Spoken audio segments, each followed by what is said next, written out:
اعوذ باللہ من الشیطان الرجیم بسم اللہ الرحمن الرحیم سبحانک لا علم لنا الا ما علمتنا انک انت العلیم الحکیم۔ یہ میراث کا چھٹا سبق ہے جو حسابی میراث سے تعلق رکھتا ہے۔ پچھلے اسباق میں ہم نے عرض کیا تھا کہ علمی میراث کی 3 بنیادی عناصر ہیں۔ نمبر 1 معرفت الوارث و غیر الوارث، وارث اور غیر وارث کو پہچاننا۔ نمبر 2 معرفت نصیب کل وارث، ہر وارث کا حصہ پہچاننا۔ اور نمبر 3 الحساب الموصل الی ذلک، وہ حساب جو اس میں کام آتا ہے۔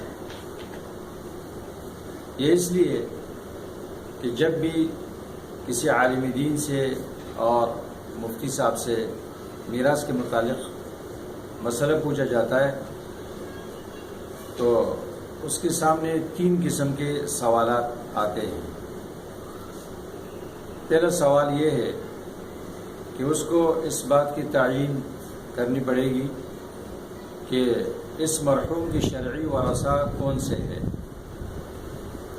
معرفت الوارث۔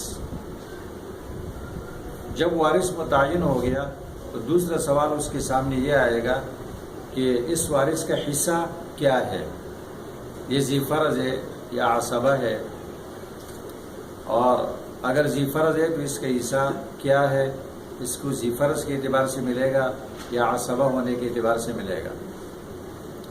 جب یہ متعین ہو گیا تو تیسرا سوال اس کے سامنے یہ آئے گا کہ اب یہ حصہ اس کو کیسے دیا جائے، اور کل مال کے کتنے حصے بنائے جائے، اور پھر اس کو حصے کس طریقے سے دیا جائے۔ اس میں یہ 2 عناصر وارث اور اس کا حصہ، یہ منصوصی ہے۔ قرآن کریم میں اللہ تبارک و تعالیٰ نے وارث کو بھی ذکر فرمایا اور اس کا حصہ بھی ذکر فرمایا۔ قرآن و سنت میں یہ موجود ہے کہ کس وارث کو کس حالت میں کتنا حصہ ملنا ہے۔ کل مال کے کتنے حصے بنائے جائے، مسئلہ کتنے سے بنایا جائے، اور اس کی تصحیح کیسے کی جائے، اس کے لیے حساب کی ضرورت ہے۔ اور اس حساب کو ہم شروع کرتے ہیں عدد کی تعریف سے۔ اس کا مدخل ہے عدد کی تعریف۔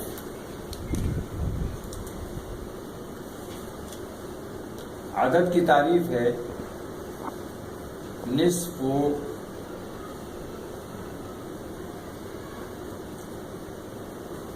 مجموع الحاشیتین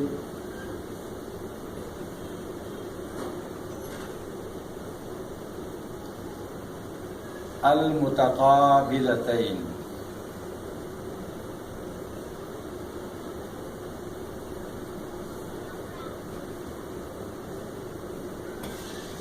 نصف مجموع الحاشیتین المتقابلتین۔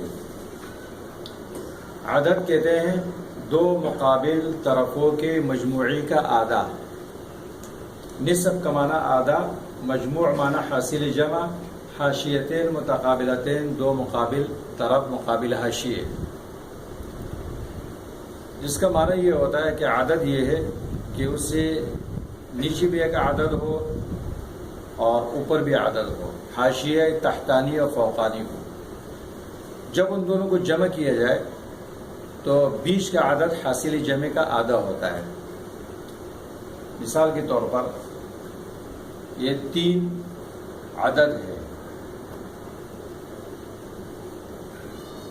3 عدد ہے، اس لیے کہ 3 کا نیچے کا حاشیہ 2 ہے اور اوپر کا حاشیہ 4 ہے۔ جب ہم 4 اور 2 کو جمع کریں گے تو حاصل جمع آتا ہے 6۔ یہ مجموع الحاشیتین ہے، تو بیچ کا عدد 3 اس کا نصف ہے۔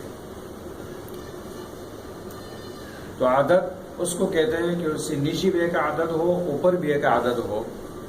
جب دونوں طرفوں کو جمع کیا جائے تو بیچ کا عدد اس کا آدھا ہوتا ہے۔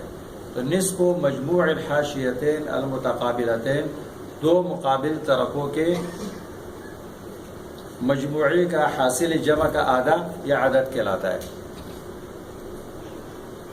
عدد کی اس تعریف سے یہ بات ثابت ہو گئی کہ واحد عدد نہیں ہے، اس لیے کہ اس کے نیچے کوئی حاشیہ نہیں ہے، اس کے اوپر 2 ہے اور نیچے کوئی حاشیہ نہیں ہے، نیچے 0 ہے اور 0 سے کوئی عدد شروع نہیں ہوتا ہے، قدرتی اعداد واحد سے شروع ہوتا ہے۔ عند اہل الفرائض، میراث میں اس کو عدد شمار نہیں کیا جاتا ہے اور ویسے واحد عدد ہوتا ہے۔ پھر اس عدد کی 2 قسمیں ہیں۔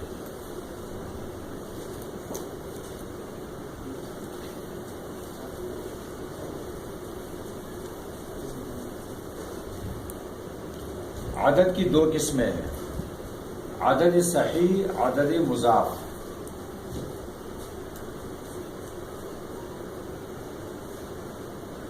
عدد صحیح، عدد مضاف۔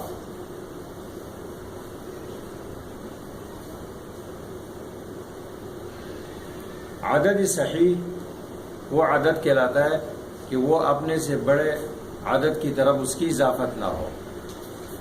العدد الذی لا یکون مضافا الی عدد اکبر منہ، جو اپنے سے بڑے عدد کی طرف مضاف نہ ہو، جیسے مطلق اعداد، جیسے 2 ہے، 4 ہے، 8 ہے، 6 ہے، یہ سب اعداد صحیحہ ہے، اس لیے کہ یہ اپنے سے اوپر کسی بڑے عدد کی طرف اس کی اضافت نہیں ہے۔ دوسری قسم ہے عدد مضاف۔ عدد مضاف وہ ہوتا ہے الذی یکون مضافا الی عدد اکثر منہ، جو اپنے سے بڑے اوپر عدد کی طرف اس کی اضافت ہوئی ہو۔ عدد مضاف لکھنے کا طریقہ یہ ہوتا ہے کہ چونکہ یہ صحیح عدد کی طرف اس کی اضافت ہوتی ہے تو پہلے صحیح عدد لکھا جاتا ہے۔ مثلا ہمیں نصف لکھنا ہے، نصف، تو پہلے ہم عدد صحیح لکھیں گے اور پھر اس کے اوپر ایک لکیر لگا کر اس کے اوپر عدد مضاف لکھیں گے۔ یہ ہے نصف الاثنین، یہ عدد مضاف، یہ صحیح عدد کی طرف اس کی اضافت ہے۔ نصف الاثنین، نصف مضاف اور اثنین مضاف الیہ۔ 2 کا آدھا، آدھا 2 کا ہوتا ہے، آدھی کی اضافت 2 کی طرف ہوتی ہے، اور 2 اس کا مخرج ہوتا ہے، عدد صحیح مضاف کے لیے مخرج ہوتا ہے، عدد 2 سے نکلتا ہے۔ ہم ربع لکھیں گے تو ربع لکھنے کا طریقہ یہ ہے کہ پہلے ہم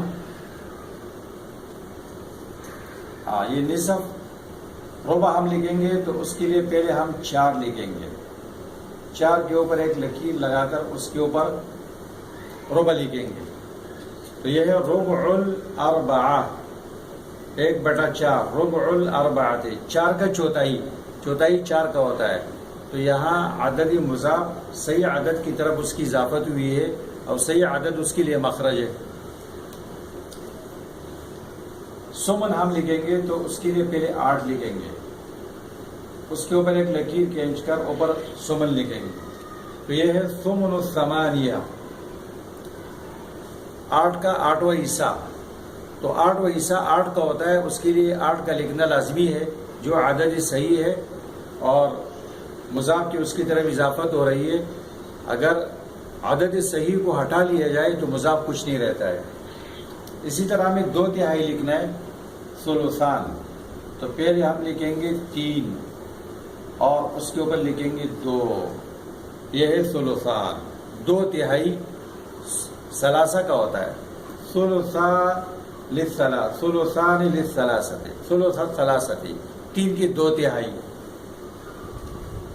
ہمیں ثلث لکھنا ہے تو تب بھی ہم 3 لکھیں گے اور اس کے اوپر عدد مضاف لکھیں گے، ثلث الثلاثتی، 3 کا 1/3۔ ہمیں چھٹا حصہ لکھنا ہے تو پہلے ہم 6 لکھیں گے اور اس کے اوپر ایک لکیر کھینچ کر پہلے 6 لکھیں گے، اس کے اوپر چھٹا حصہ لکھیں گے، یہ ہے سدس الستہ، 6 کا چھٹا حصہ، تو یہ اپنی صحیح عادت کی طرف اس کی اضافت ہے۔ یہ سمجھنا اس لیے لازمی ہے کہ قرآن کریم میں اللہ تبارک و تعالیٰ نے وارثوں کی 6 حصے بیان فرمائے ہیں۔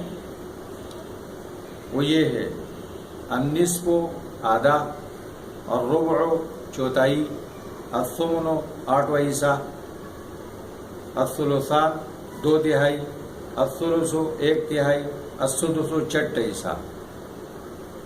تو یہ سارے حصے فروض، الفروض المقدرۃ فی کتاب اللہ تعالی 6، یہ سب مضاف ہے اور اس کو کسر بھی کہتے ہیں اور صحیح عادت کو مخرج بھی کہتے ہیں۔ تو یہ سب قصور کی جنس سے ہے، اس میں کوئی حصہ پورا نہیں ہے اور ہر کسر کے لیے مخرج ہوتا ہے۔ یہ نصف ہے، اس کا مخرج 2 ہے، ربع ہے، اس کا مخرج 4 ہے، ثمن ہے، اس کا مخرج 8 ہے، ثلثان اور ثلث کا مخرج 3 ہے اور سدس کا مخرج 6 ہے۔ عدد مضاف کو کسر بھی کہتے ہیں، کسر کا معنی توڑنا ہوتا ہے، تو یہ اس کا ایک حصہ ہے، اس کو توڑ دیا گیا ہے۔ اور عدد صحیح کو مخرج بھی کہتے ہیں، اس لیے کہ مضاف اس سے نکلتا ہے، جہاں سے کوئی چیز نکلتی ہے اس کو مخرج کہتے ہیں۔ تو اس لیے عدد مضاف صحیح عدد سے نکلتا ہے تو صحیح عدد اس کے لیے مخرج ہے۔ تو اللہ تبارک و تعالیٰ نے قرآن کریم میں 6 حصے بیان فرمائے ہیں، سب قصور کی جنس سے ہے اور ہر کسر کا مخرج ہوتا ہے۔ تو نصف کا مخرج 2، ربع کا مخرج 4، ثمن کا مخرج 8، ثلثان اور ثلث کا مخرج 3 اور سدس کا مخرج 6۔ تو لہٰذا فروض 6 ہے، اس کے مخارج 5 ہے۔ مقرر حصے فروض جو اللہ نے قرآن کریم میں بیان کیے ہیں وہ 6 ہیں اور ان کے مخارج 5 ہے۔ 5 ہے کیوں؟ اس لیے کہ ثلث اور ثلثان کا مخرج 1 ہے، حصے 6 ہے اور ان کے مخارج 5 ہے، اس لیے کہ ثلث اور ثلثان کا مخرج 1 ہے۔ جب یہ مخارج پہچان لیے تو آئندہ درس میں انشاءاللہ پھر ہم یہ بیان کریں گے کہ یہ فروض تضعیفاً اور تنصیفاً ایک دوسرے میں داخل ہے، اور اس کے بعد پھر مسئلہ بنانے کا طریقہ نمبر 1 ذکر کریں گے انشاءاللہ۔